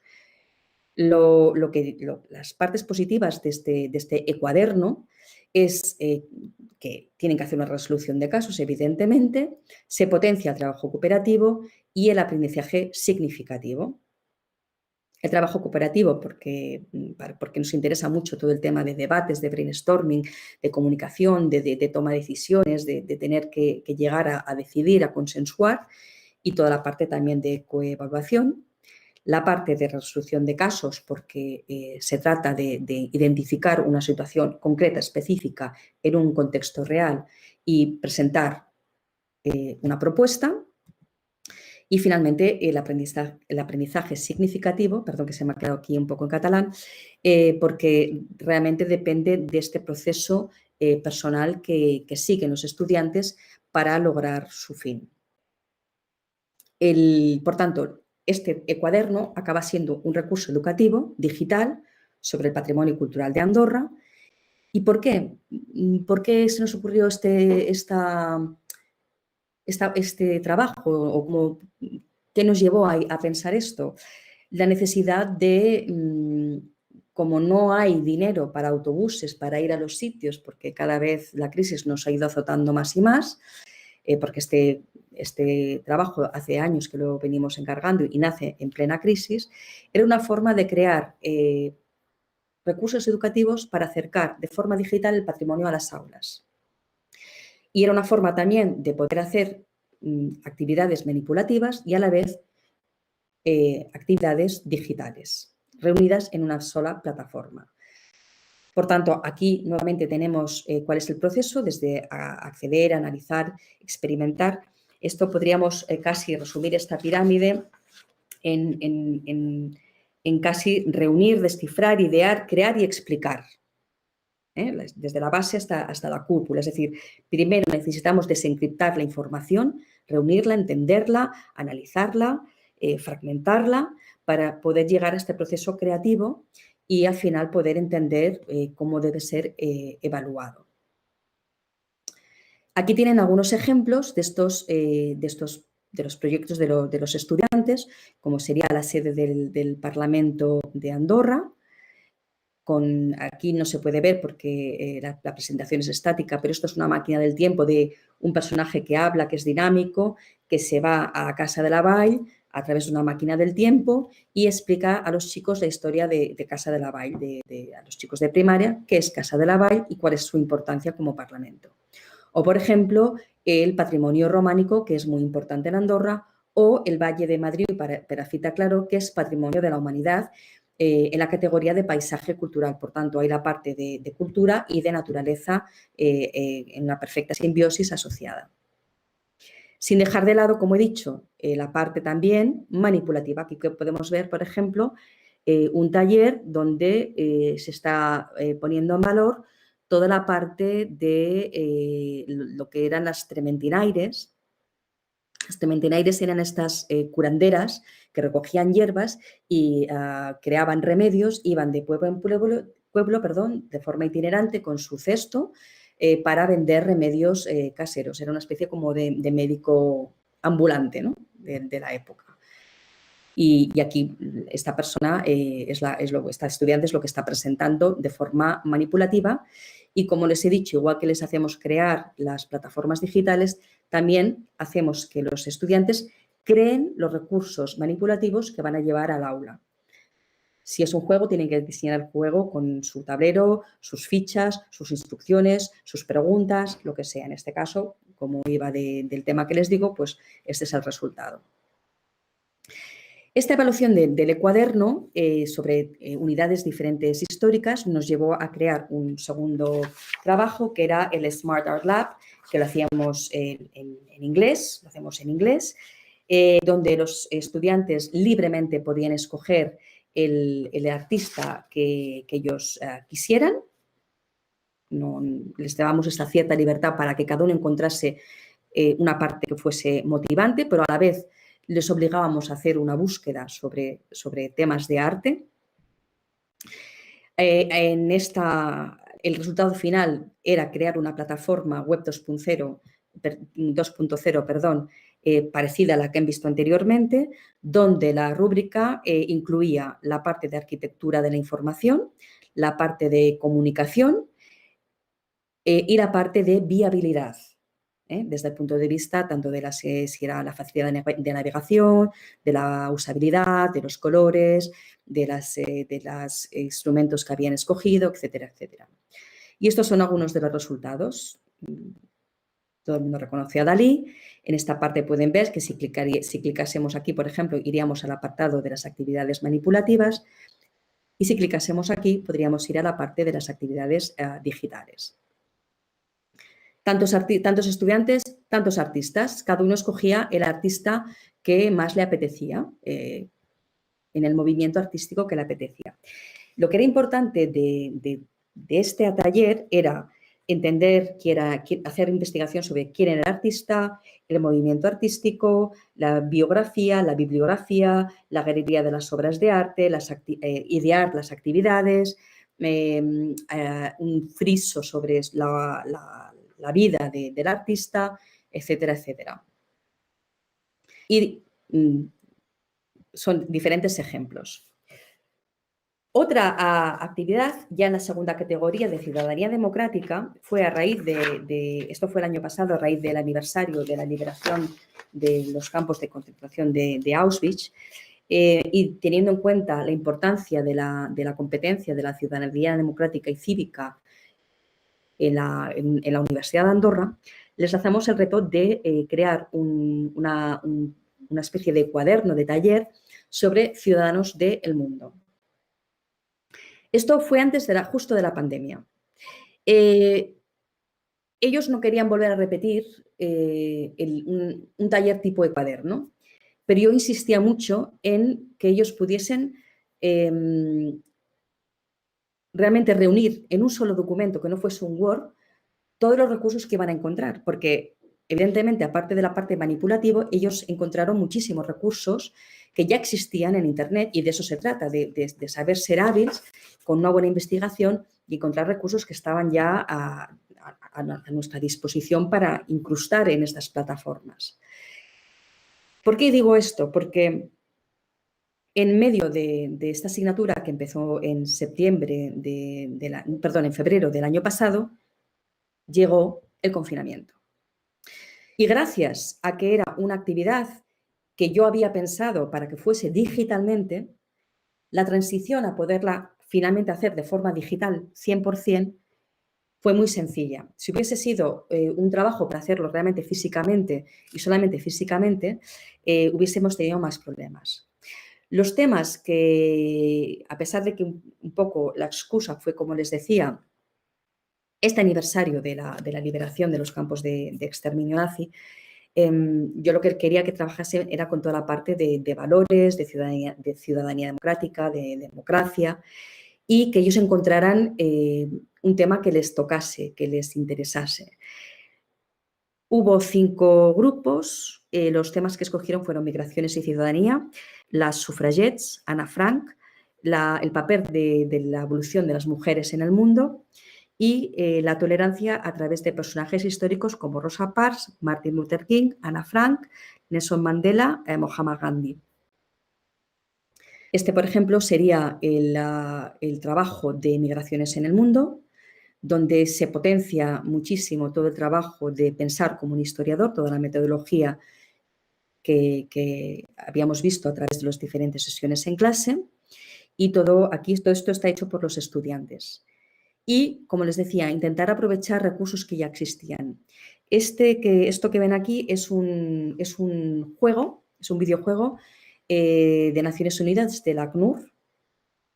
Es un juego de rol que hay 3 escenarios: guerra y represión en el país vecino, es decir, alguien que quiere quedarse, que es un emigrante y se quiere quedar, y los desafíos de una nueva vida en un país.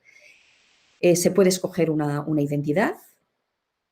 En este caso yo, por ejemplo, he elegido guerra y represión, he escogido a esta chica que la he llamado Sara, y el videojuego empieza con esta gran pregunta, que es: tu vida corre peligro, tienes que huir del país, ¿sobrevivirás? Inténtalo.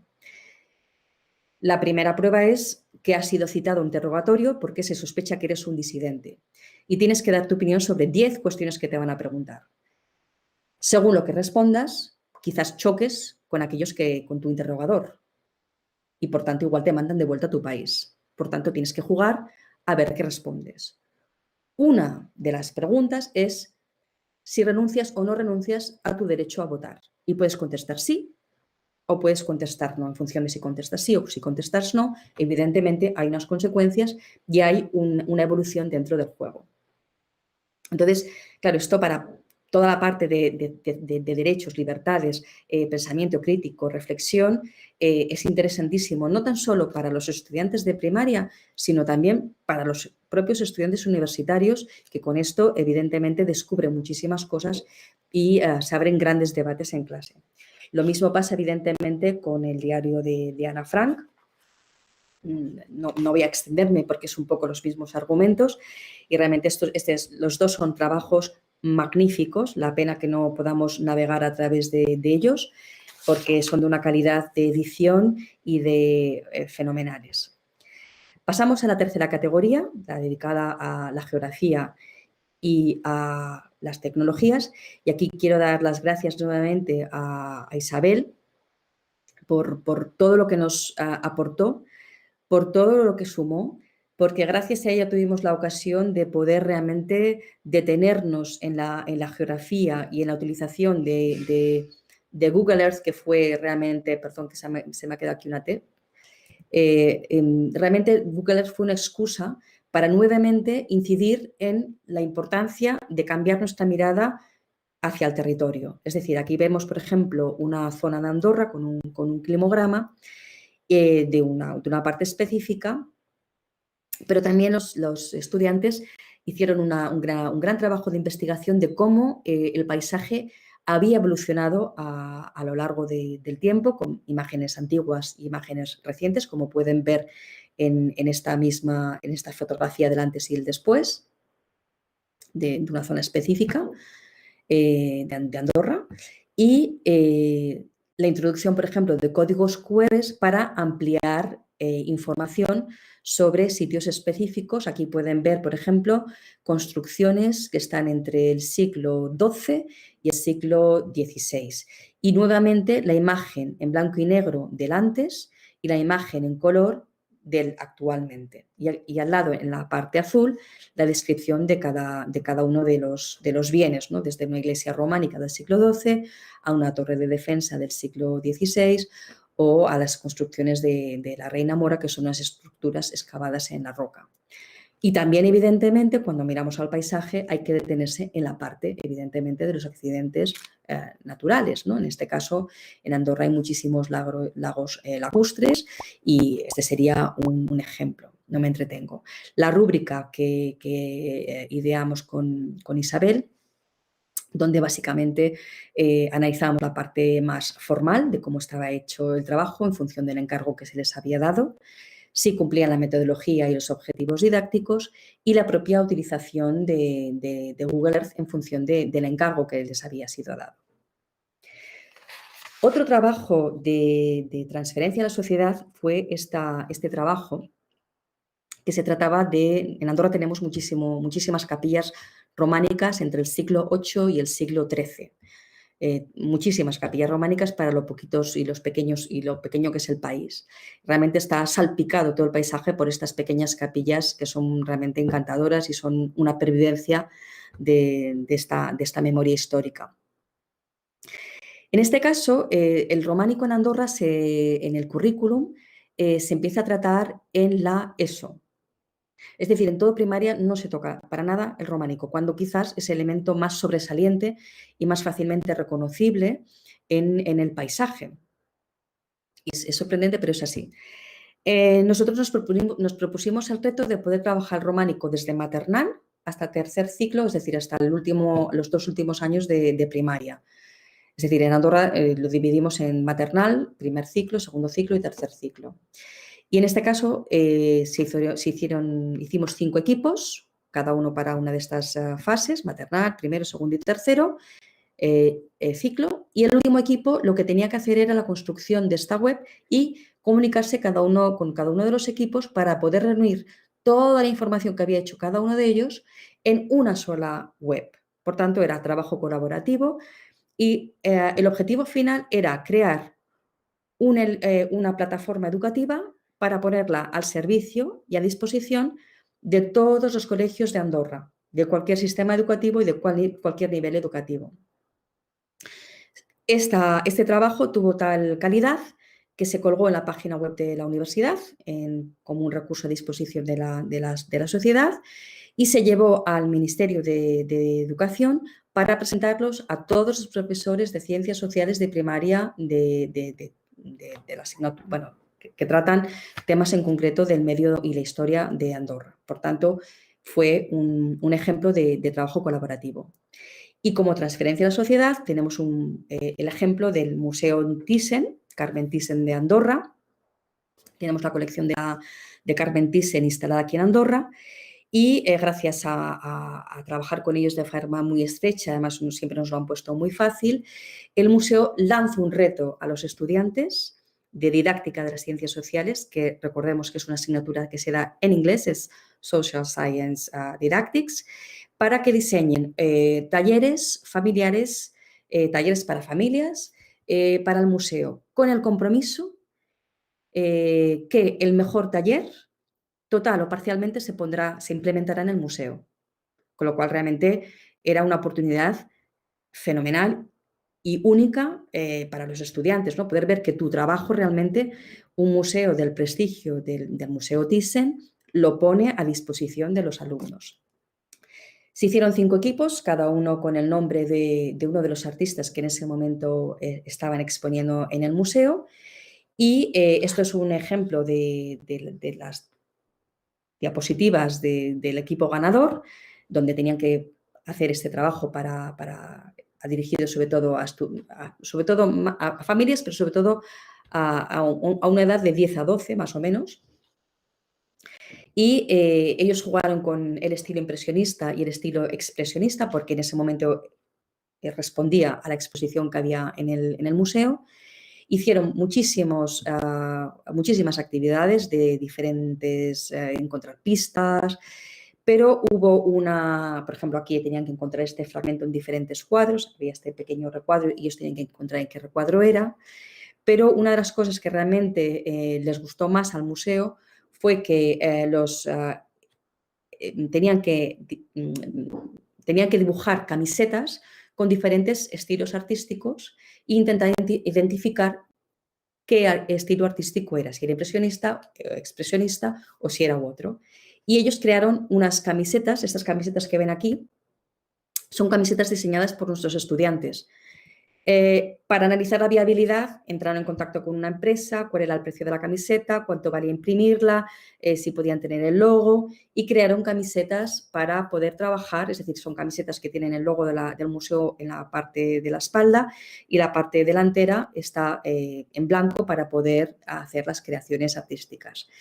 Y evidentemente el equipo que ganó, que fueron cuatro estudiantes, 4 chicas, aquí estamos en el centro, pueden ver al director del museo, a Guillermo Cervera y a Marta Cudinax, que es su mano derecha, y celebrando todos realmente el reto, que fue espectacular. Y esto es un buen ejemplo de aprendizaje-servicio.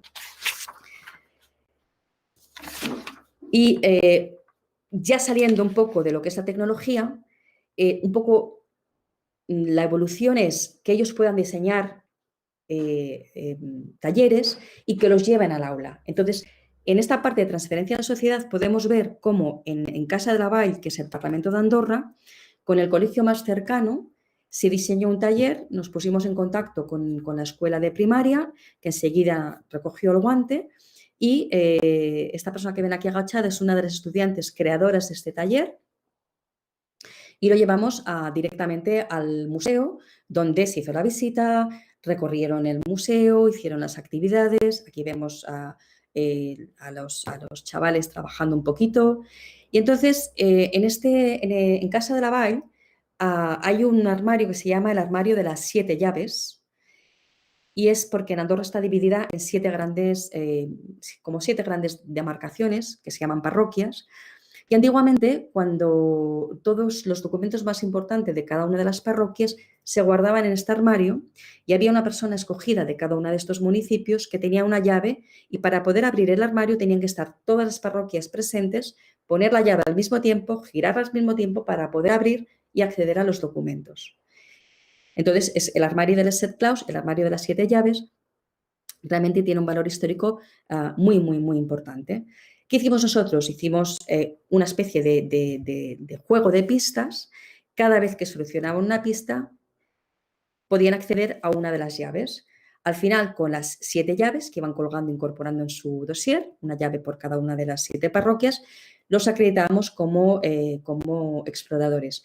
Lamento que las fotos estén borrosas, pero es que este taller ya tiene unos años y los móviles de entonces, los móviles normales, hacían las fotos de esta calidad tan mala como podemos ver ahora. Afortunadamente los móviles han mejorado mucho. ¿Y cómo lo evaluamos? No lo evaluamos nosotros, lo evaluaron ellos con el me gusta o no me gusta. Y cada uno ponía lo que le había gustado más o lo que no le había gustado o que le había gustado menos. En este caso, pues podemos ver res, o sea, es decir, que me ha gustado todo. Y otro dice, no me ha gustado cuando hemos ido a la cocina, porque encontró que la parte de la cocina pues era aburrida.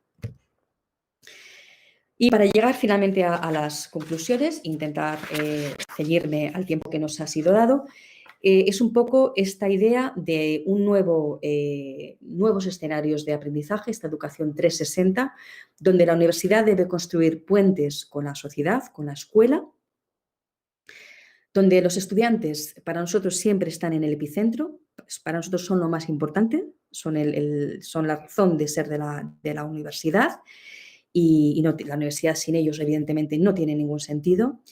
Y donde la tecnología, en el siglo XXI, no podemos dejarla para nada a margen. Este nuevo ecosistema debe ser competencial, debe ser transversal, es decir, debemos incorporar debemos intentar aprovechar las oportunidades para que sea realmente un aprendizaje transformador. Por ejemplo, una de las actividades que hicimos, que no la he presentado porque no tenemos tiempo para presentarlas todas, fue en literatura infantil. Tenemos una asignatura que se llama literatura infantil y se daba al mismo tiempo que yo daba didáctica de las ciencias sociales. Esta asignatura en el momento la daba el escritor Albert Villaró. Con Albert nos conocemos desde jovencitos, porque Albert y yo somos los dos historiadores. Y entonces le propuse a Albert, oye Albert, vamos a hacer un cuento, tú incides en la parte del storytelling, de cómo crear los personajes, de cómo crear los argumentos, ¿no? El nudo, el desenlace, la tensión, y yo incidiré en la parte de patrimonio. Es decir, el cuento tenía como objetivo diseñar un cuento para incidir en la necesaria conservación del patrimonio. Y el cuento que ganó fue un cuento escrito e ilustrado por una estudiante, y la calidad fue tal, que se llamaba Los hermanos Stefanoni, que eran unos ladrones de pinturas románicas. Fue de tal calidad que la universidad lo editó y lo distribuyó por todas las bibliotecas y todos los colegios de Andorra. Por tanto, son ejemplos de estos vasos comunicantes entre asignaturas, de esta necesidad de trabajar de forma transversal. Por tanto, la importancia de la acción tutorial, del acompañamiento, es la clave realmente del éxito, de entender la viabilidad de los proyectos. No podemos lanzarnos de cualquier forma a hacer proyectos. Ellos deben entender la viabilidad en relación al tiempo, al espacio, al coste, porque los talleres tienen un coste económico, y la importancia de los valores y de la competencia cívica y democrática. Finalmente, los retos de futuros, pues es insistir en este necesario camino hacia la innovación. Es decir, para nosotros poder enseñar innovación debemos ser innovadores. Si no podemos exigir que nuestros estudiantes sean innovadores y nosotros continuar enseñando como aprendimos hace, en mi caso, 30 años. El rol del profesorado debe cambiar, debe pasar de ser un profesor que vehicule sencillamente contenido a ser realmente un guía, con un poco, podríamos poner la parte de coaching, ¿no? De acompañar, de fomentar, de incentivar. La necesaria adaptación a las competencias del siglo XXI, porque vivimos en un entorno cambiante y lo hemos visto con la llegada del COVID. Todo esto que explicábamos de forma teórica, ¿no? De las competencias del siglo XXI es que tenemos que adaptarnos al entorno. Esto lo explicábamos hace un año.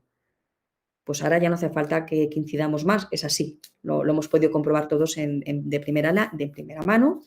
La transversalidad, que ya le he explicado, y la parte de los valores.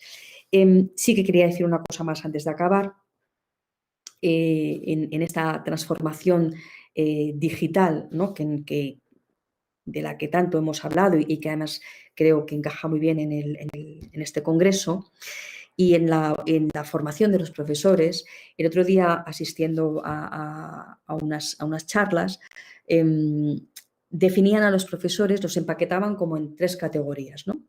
Los profesores que todavía esperan que vuelva la vieja normalidad, que esto no va a volver, entonces no hace falta que esperemos, hay que dejar, esto no va a volver. Los profesores que quieren digitalizar, quieren cambiar, quieren innovar, pero tienen muchas reticencias, pero no por no querer, sino por el miedo, por el no saber si lo voy a hacer bien y, por tanto, esta inseguridad. Y los profesores que estarían en la tercera categoría, que son realmente los profesores que son transformadores, porque ya estaban llevando a cabo toda esta parte de esta nueva forma de enseñar de forma innovadora. Y hasta aquí. Estaré encantada de poder atender a cualquier pregunta. Muchísimas gracias por su atención y espero que haya sido de su interés. Muchas gracias. Bueno, querida Cristina, muchísimas gracias por tu intervención. Hemos tenido un problema técnico, se nos acaba de Cristina, me he quedado sin pantalla, me he tenido que bajar al despacho de Mónica. Me he quedado sin pantalla, me he hecho off y ha desaparecido y no había manera. Y no puedo salir de Meet porque si me salgo de Meet, claro, creo que eso es para todos. Entonces, no hay problema. Y se sigue viendo y todo allí. Bueno, muchísimas gracias. Muy interesante, muy completa la intervención. Me dejo arriba la libreta, me había tomado 50.000 apuntes. Encima vamos mal de tiempo. Sí, bueno, sí. Agradecerte, ¿no?, toda esa presentación que nos has hecho, ¿no?, porque también la transferencia de conocimientos a veces cuesta mucho de ver, y con todas las prácticas de museos que tú nos has hecho, creo que ha sido una exposición muy clarificadora. En YouTube tenemos muchísimas preguntas, pero llevamos más de media hora de retraso, pero sí que te quiero hacer una, ¿no?, porque yo creo que la intervención de las universidades nos enriquece. Entonces, yo quería, como experta, que tú me dijeras cuál es realmente tu percepción sobre las competencias digitales del profesorado de la Universidad de Andorra, porque nosotras aquí nos da la impresión de que no están, que no tenemos tanta competencia digital. Entonces, ya que tenemos la oportunidad de que el seminario se abre y que se enriquece, ¿no? Solamente, ya te he dicho, hay muchas, voy a seleccionar solamente una, pero sí que me interesaría, yo creo que mucha gente, realmente tú como experta, ¿cuál crees que es la competencia real, la competencia digital real a partir de tus investigaciones, tus trabajos? De hecho, ahora mismo tenemos una investigación en marcha justamente para medir cuál es esta competencia digital, porque además tenemos una de los miembros del GRIE, que su tesis es sobre la competencia digital, y entonces es un poco para tener realmente valores tangibles sobre realmente cuál es la competencia digital. Porque también creo que es muy diferente en función de las facultades, ¿no? Es decir, no tiene nada que ver una facultad de empresa con una facultad de enfermería o con la facultad de educación, porque las necesidades también son diferentes.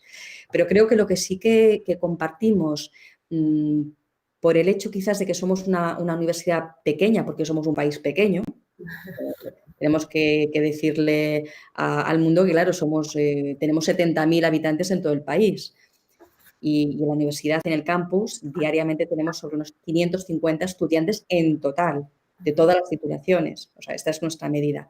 Entonces, eso nos permite estar muy en contacto. Toda la parte que comentaba esta mañana de los webinars, creo que lo comentaba, estaba buscando el nombre de la primera hoy. Es importantísimo, ¿no? La formación continua del profesorado, perder el miedo, y yo creo que también es muy importante que aquello que pedimos nosotros que hagan los estudiantes, nosotros sepamos hacerlo. Es decir, no puede ser que pedamos a los estudiantes que hagan una Wix, que hagan un Emacs, que hagan un Geniali, que hagan cualquier cosa que implique la utilización de instrumentos Web 2.0 y que nosotros no sepamos hacerlo. No es como muy justo, ¿verdad? Porque entonces la valoración, ¿cuál es? Para valorarlo, tú tienes que, como decíamos en la mesa redonda anteriormente, tienes que saber más, tienes que haber experimentado, porque tu obligación como profesor es guiarles, es ayudarles, ¿no? Es haber encontrado tú previamente con estos obstáculos. Entonces, yo creo que es esta parte de querer cambiar y de realmente intentar perder el miedo y entender que es prueba, ensayo y error hasta que me sale, ¿no? O sea, ¿qué es lo que hacen ellos? Ellos son súper hábiles, tienen una capacidad extraordinaria, maravillosa, y siempre nos sorprende de manera muy, muy, muy positiva. Bueno, pues muchas gracias, Cristina. Yo coincido contigo un poco en la percepción. Bueno, Cristina, yo voy por el pasillo, me conecto con el móvil, voy a... Bueno, tiene mucho problema. A ver si el despacho... Ay, me dejan las llaves en el despacho. Bueno, la tecnología tiene es lo que tiene, ¿no? Bueno, pues te agradecemos. Pero bueno, yo quiero decir, cuando terminemos con el seminario, si hay alguna pregunta, si hay un espacio en el que podamos pues intervenir, o por lo menos llevar a ese espacio algunas de las cuestiones, y tú pues te entiendas, y lo digo por el tiempo, porque no tenemos tiempo, pero sí que me gustaría, bueno, que todo lo que estamos recogiendo, poder transmitírtelo, y que en caso de que tú consideres, pues dar respuesta a esas preguntas y poder interactuar, tipo la mesa que hemos hecho, que ha sido muy enriquecedora, pero...